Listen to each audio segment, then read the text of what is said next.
Kim Pao, sa Milan nag-umpisa, sa Dubai umamin, sa United Kingdom nga ba magpo-propose?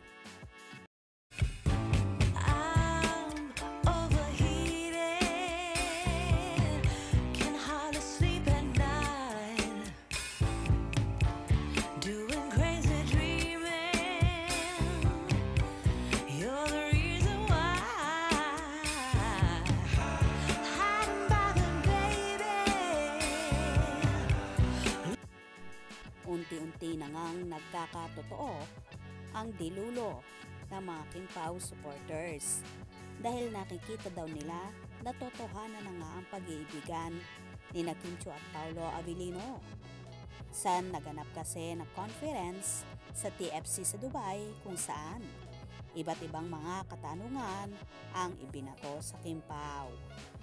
Natanong kasi si Kim at Paolo kung saan dudugtungan nila ang mga salitang malaya na ako sa blank. Kung saan sinagot naman ni Kimmy ng malaya na siya sa negativity. At dito nga ayun din ang sinabi ni Paolo na wala raw maisip. At sinabihan siya ng mga naroroon na gaya-gaya lang daw ang aktor kay Chinita Princess kung saan natawa naman ang lahat. Samantala, nagtanong si Paolo sa mga press at sinabing, ano ba ang gusto nyo? Sagot naman ng isa, sana. Kayo na lang ni Kimmy kung saan sinabi naman ni Paolo na yun na. At dito nga ay nagtawanan at tumili ang lahat na tila kinikilig sa sinabing yon ng aktor. Siyempre negativity.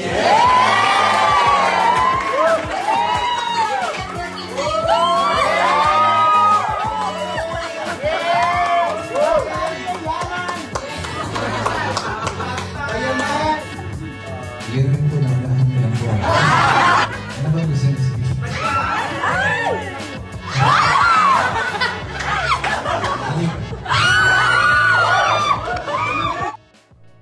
Anyway, nagkagulo nga ang kanilang supporters sa naging sagot na yon ni Paolo na tila umaamin na nga sa relasyon kay Kim. May nagsasabi pa nga na funny na nag-umpisa daw ang Kim Pao sa Milan, umamin sa Dubai at baka daw sa United Kingdom naman magpo-propose si Paolo kay Kim kung saan magkakaroon din sila ng show doon sa darating na June 30, 2024. Kaya naman lalong na-excite lahat sa mga magaganap sa Kim Pao. May ilang hanash naman ang kanilang mga tagahanga na tila ba nagbubunyi ngayon.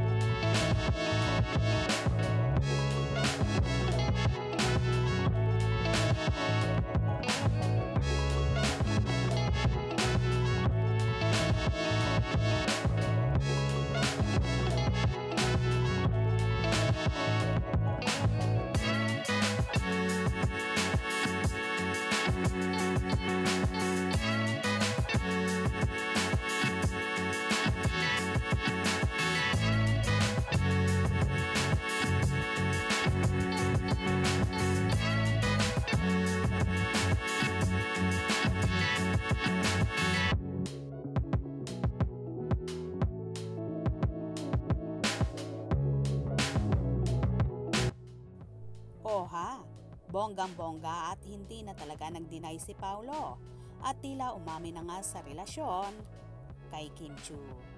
Kaya naman tumutok at huwag na huwag pahuhuli sa mga maiinit na kaganapan. Anong inyong magiging reaksyon sa video ito? Comment below.